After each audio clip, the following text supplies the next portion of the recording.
Let me show you how to add cam snaps to your next project. We'll talk picking the perfect snap size, installing them with pliers or a press, and what the pros and cons for each of those are, as well as sharing more tips along the way.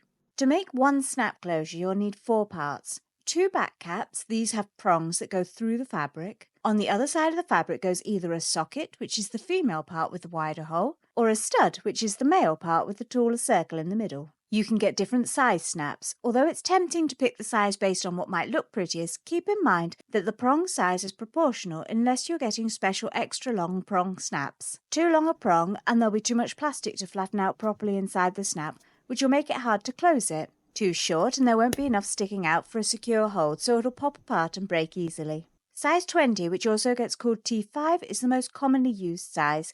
That one's perfect for most projects. For thicker fabrics or lots of layers, you'll want to go bigger, like size 22 or T8. For thinner fabrics and a more delicate hold, you'll want to go for a smaller size, like 16 or T3. Be careful though not to muddle your sizes together because they look like they should fit together, but you won't get working snaps. For stretchy fabrics, a little iron-on interfacing to reinforce that area is a good idea. The same goes for thin and delicate fabrics. They need a bit of extra support to handle the force of pulling snaps open. Without it, delicate fabrics can rip and stretchy fabrics can pull and pucker around the snap, and they can even end up popping out completely. For most fabrics, I use an awl to make the hole for the prong.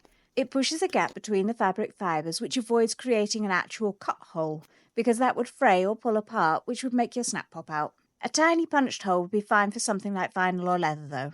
To line up the snaps, I generally like to decide or mark where one half of the snap will go first.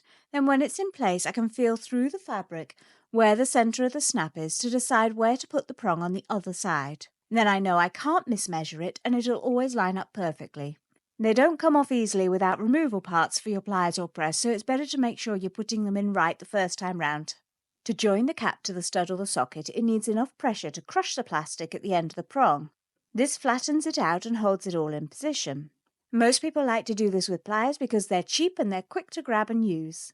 If you're only an occasional snap user and you've got strong hands, then this can be a great option. All you need to do is rest the cap side in the dish-looking part with the snap already arranged around the fabric. This dish bit needs to match the size of the snaps you're using. Line up the stud or the socket side on top, in the centre of that squishy top part of the pliers, and then squash down firmly. Try to keep your pliers as steady and upright as you can. You'll know when it's enough pressure when the plastic is flattened in the middle. Other than getting achy hands after doing a few, the biggest downside to the pliers is that you need to be much more careful with your alignment.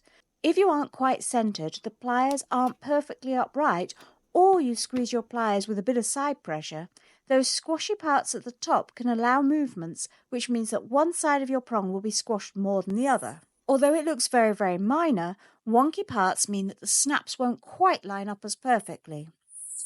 You can wash cam snaps up to 40 degrees centigrade, and when they're washed, they'll expand ever so slightly. This can make it more noticeable if you've got a slightly wonky setting, meaning they won't hold the fabric well, won't pop together as easily, and the snap won't be able to withstand as much movement before it pops open again. If you see a lot of snaps in your future, or you just want accurate snaps every time without the hand strain, a cam press is your best bet. Yes, it's more expensive, it takes up space, and it's heavy to move around, but after fixing a few in a row, you'll see why I love using mine so much more than I do the pliers.